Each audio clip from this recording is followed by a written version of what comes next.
नमस्कार मित्रों, एक बार फिर से आपका स्वागत है हॉकफीड न्यूज में। इस वक्त की जो बड़ी खबर आ रही है वो खबर आपको बता दूं कि रिपब्लिक टीवी के संस्थापक अर्नब गोस्वामी पर हुए हमले में एक चौंकाने वाला खुलासा हुआ है। एक बेहद बड़ा खुलासा हुआ है। जी हां मित्रों, पूरी खबर आपको बताऊंगा, लेकिन उससे पहले कमेंट में आप मुझे बताएं कि एक शो में अर्नब गोस्वामी सोनिया गांधी को एंटोनियो माइनो क्या कह देते हैं। पूरी कांग्रेस अर्नब गोस्वामी के खून की प्यासी हो जाती है, जो ये कहते हुए नहीं थकते थे कि इस देश में अभिव्यक्ति की आजादी कहां है। जो भारत तेरे टुकड़े होंगे इंशाअल्लाह इंशाअल्लाह को अभिव्यक्ति की आजादी कहते थे। राहुल बाबा मीडिया के सामने आकर यह कहते थे कि हमारे वाले पत्रकार, और जब एक पत्रकार अपने शो में सोनिया गांधी का सिर्फ असली नाम ले देता है, एंटोनियो माइनो, तो पूरी कांग्रेस अर्नब गोस्वामी के खून की प्यासी हो जाती है और अर्नब गोस्वामी पर हमला तक करा दिया जाता है। तो ऐसे में क्या इसे सही कहा जा सकता है? कांग्रेस किस स्तर पर उतर आई है? आप मुझे कमेंट में अपनी राय और अपना जवाब दीजिएगा। फिलहाल आपको बता दूं कि रिपब्लिक न्यूज चैनल के संस्थापक अर्नब गोस्वामी पर हमला करने वालों के बारे में एक चौंकाने वाला खुलासा हुआ है। दरअसल आपको बता दूं कि रिपब्लिक भारत ने दरअसल एक प्रोग्राम चलाया था। अर्नब ने अपने एक प्रोग्राम में कांग्रेस की जो राजमाता हैं, या मैं कहूं कांग्रेस, जिस तरीके से यूथ कांग्रेस पर आप देख रहे हैं कि यूथ कांग्रेस ने मां तुझे सलाम करके एक पोस्टर इस वक्त लगा रखा है अपने ट्विटर हैंडल पर। तो लगता ऐसा है कि कांग्रेस वालों की मां जो है वो सोनिया गांधी ही है। तो कांग्रेस सोनिया गांधी मामले पर आपको बता दूं कि अर्नब गोस्वामी ने अपने एक शो में पालघर मामले में गुस्सा जताते हुए ये कह दिया था कि सोनिया गांधी ने अब तक आवाज क्यों नहीं उठाई साधुओं की हत्या मामले पर। एंटोनियो माइनो या इटली वाली सोनिया आज चुप क्यों हैं? उन्होंने कहा था कि अगर किसी मौलवी या पादरी की इस तरह से हत्या हुई होती तो क्या मीडिया, सेक्युलर गैंग और राजनीतिक दल आज शांत होते?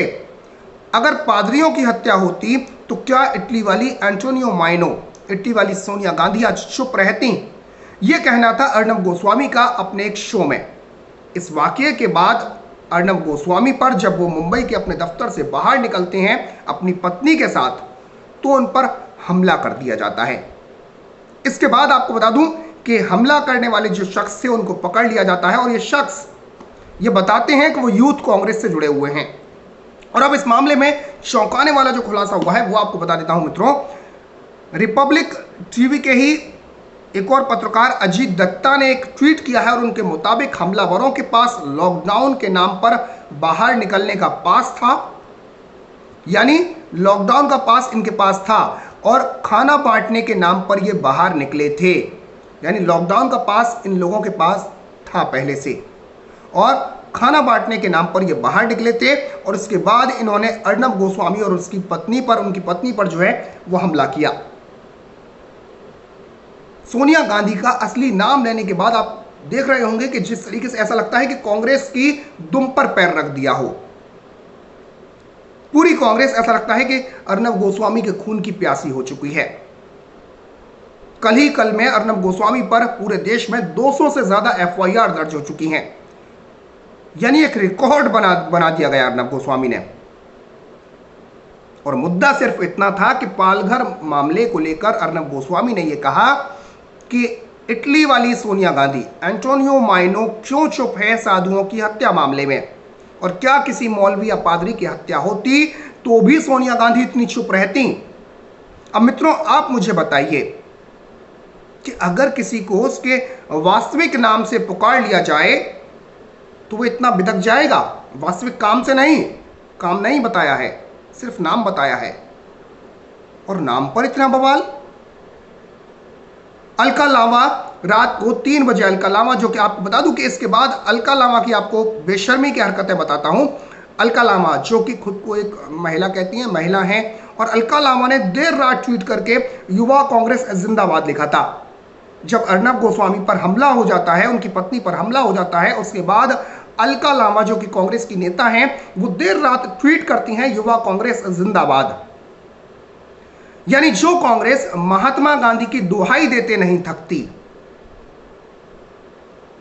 जब मौका लूटने की बात हो तो ये महात्मा गांधी को बीच में ले आते हैं। और महात्मा गांधी ने अहिंसा का पाठ पढ़ाया था, ये इन्हें नहीं पता। मतलब जब जिसका मौका जैसे भुनाया जा सके, जवाहरलाल नेहरू को भुनाना है तो उन्हें ले आओ, लाल बहादुर शास्त्री को भुनाना है तो उन्हें ले आओ, महात्मा गांधी को भुनाना है, उनके तो खैर नाम का ही यूज कर रहे हो, तो उन्हें ले आओ। तो कांग्रेस का चाल और चरित्र इस वक्त ये हो रखा है। लेकिन आप मुझे बताइए मित्रों कि देश में जब भारत तेरे टुकड़े होंगे, इंशाअल्लाह इंशाअल्लाह को अभिव्यक्ति की आजादी है, जब देश में असम को भारत से काटने वालों को आजादी है, जब देश में हिंदुओं को गाली देने की आजादी है,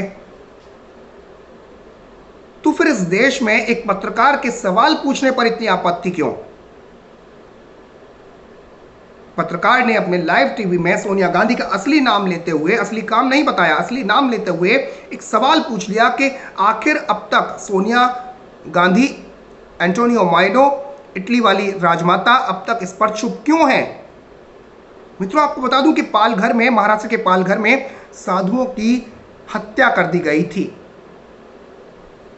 जिहादी भीड़ ने डंडों से पीट पीट कर 2 साधुओं और उनके एक ड्राइवर की हत्या कर दी। जूना अखाड़े से जुड़े हुए ये साधु संत थे और इस पर पूरा देश उबल पड़ा था। लेकिन जो निष्पक्ष पत्रकारिता का दावा ठोंकते हैं, माफ कीजिएगा, एनडीटीवी जैसे जो चैनल्स हैं या उनके तथाकथित पत्रकार, या जो खुद को बड़े बड़े पत्रकार बताते हैं, जो ये दावा ठोंकते हैं कि हम निष्पक्ष पत्रकारिता करते हैं, उन्होंने पालघर मामले पर दही जमाकर मुंह में बैठ गए। जो बॉलीवुडिये, जो बेवक्त, बेबुद्धि, बेसिर पैर के तख्ती लटकाकर खड़े हो जाते हैं, वो मुंह में दही जमाकर बैठ गए, फेविकॉल जमाकर। इसके अलावा केजू, कांग्रेस, बामिए, आपिए, टोटी चोर, इन सबको भी साधुओं की हत्या से कोई मतलब नहीं। तो फिर एक पत्रकार अगर यह सवाल कर लेता है अपने शो में कि इस पर कांग्रेस चुप क्यों है? आपको याद होगा बाटला हाउस एनकाउंटर, बाटला हाउस एनकाउंटर के बाद जिसमें कि आतंकवादियों को मारा गया था दिल्ली के बाटला हाउस में, उसके बाद सोनिया गांधी ने अपनी आंखों से आंसू बहा दिए थे कि हाँ, उनको कैसे मार दिया गया। मतलब आतंकवादियों के मरने पर आप आंसू बहा सकती हो। मुरादाबाद में या मेरठ में, जो अभी हाल ही में आपने देखा होगा, नागरिकता संशोधन कानून के खिलाफ जो गुंडे सड़कों पर उतरे और जिन्होंने विरोध नहीं किया नागरिकता संशोधन कानून का, विरोध की आड़ में यूपी को जलाने का काम किया, यूपी के कई शहरों को जलाने का काम किया। और जब पुलिस ने इनकी तुड़ाई की तो उनसे मिलने के लिए प्रियंका गांधी वाड्रा, जो कि सोनिया गांधी की सुपुत्री हैं, वो उनसे मिलने के लिए पहुंच जाती हैं। तो उत्पातियों से आप मिल सकते हो, बाटला हाउस एनकाउंटर के आतंकवादियों पर आंसू बहा सकते हो, लेकिन साधुओं की हत्या पर कुछ नहीं बोल सकते। क्यों? क्योंकि वो गेरुए वस्त्र पहने हुए थे, भगवा वस्त्र पहने हुए थे। और मित्रों, पहली दफा नहीं है, कांग्रेस को हमेशा से चिढ़ रही है हिंदुओं से। ये वही कांग्रेस है जिसने हिंदू आतंकवाद जैसा शब्द तक ले आई थी और बस नहीं चला इनका, नहीं तो ये हिंदुओं को आतंकी घोषित करके रहती, आरएसएस को बैन कर चुकी होती। तो पूरी तैयारी थी, 26/11 जो मुंबई जो अटैक था उसकी पूरी तैयारी थी कि वो किसी भी तरीके से हिंदुओं के ऊपर थोप दिया जाए।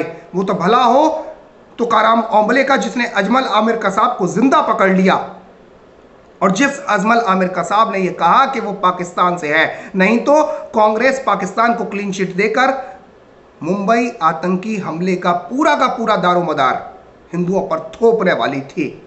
और इसी वजह से हिंदू आतंकवाद शब्द गढ़ा गया। यह है कांग्रेस की हिंदुओं से नफरत, जो भगवान श्री राम को नहीं मानते, जो भगवान श्री राम के अस्तित्व को नहीं मानते, जो राम सेतु को तोड़वाने के लिए दिन रात एक कर देते हैं, जो साधुओं की हत्या पर मौन रहते हैं।